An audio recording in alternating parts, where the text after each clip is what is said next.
Mimi ninaongea ya mwisho juu ya national. Niliona viongozi wengine wametoa press nyingine inaitwa kazi. Wasema kwamba huyu ni kazi. Na ni kweli. Sisi wote Kenya mzima ni makazi. Sisi wote Kenya mzima ni mandugu. Sisi wote Kenya mzima ni kabila moja.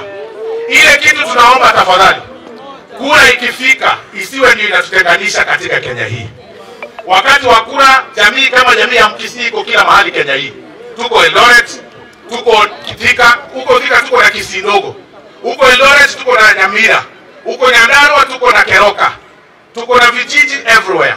Tunaomba amani Kenya hii. Ile maneno ya kusema kwamba 2027 kutakuwa na vita, sisi kwa sababu ya kazi, tunasema shetani afanye nini? Kenya hii hatutaki damu imwagike kwa sababu ya siasa. Kenya hii hatutaki kutumia siasa vibaya. Ya mwisho, tunaendelea kuambia investigative agencies watuambie wale watu ambao waliingia kwenye police station ya Central wakaua kijana bure. Hao watu lazima tujue ni akina nani. Hao watu lazima tujue ni akina nani. It cannot be ya kwamba mfungwa anabebwa, anaingizwa kwenye cell mahali anafaa kuchungwa, ati huko ndani watu wanaingia wanaenda kumuua. Hao watu lazima washikwe, wapewe mashtaka. Ama namna gani? Hiyo kitu tena ilitokea 2016. Wakati wakili fulani alishikwa wakiwa na mwingine in 2016 na taxi driver wake, wakawekwa kwa cell, wakauliwa, wakawekwa kwa gunia, na watu walikuwa wanafanyia hivyo ni askari. Wakawekwa kwa gunia, wakaenda kwa kuloba in 2016. Wakawakuloba.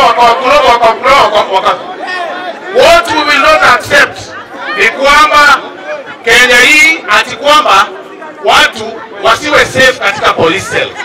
Lakini pia tunasema na mbili, wanasiasa kama sisi tusiteka advantage ya hiyo situation, pia tuanze kujiinua kisiasa. Ile familia inahitaji amani. Ile familia inahitaji justice. Usitumie kijana, familia ambayo imepoteza mtoto kuendeleza siasa zako mbaya. Tunasema kwamba kijana alikosewa. Tunasema kwamba wale watu washikwe. Lakini pia tunasema sisi wanasiasa tusitumie hiyo njia kuleta siasa potovu Kenya hii.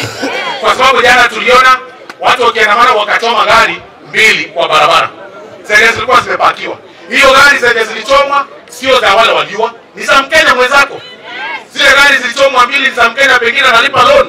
Tunasema kwamba please, tafadhali, hata kama tunaendelea kuinsist maneno ya justice, pia sisi tuwe wapole, tusianze kutumika kisiasa mbaya, na tunajua Kenya hii iko na wakora wengi. Tuangalie the root cause of all this matter. Uliona juzi kulikuwa na shida, MP alijiabduct, hizo vitu zote. Tunataka kuambia investigative agencies to go to the bottom of this matter.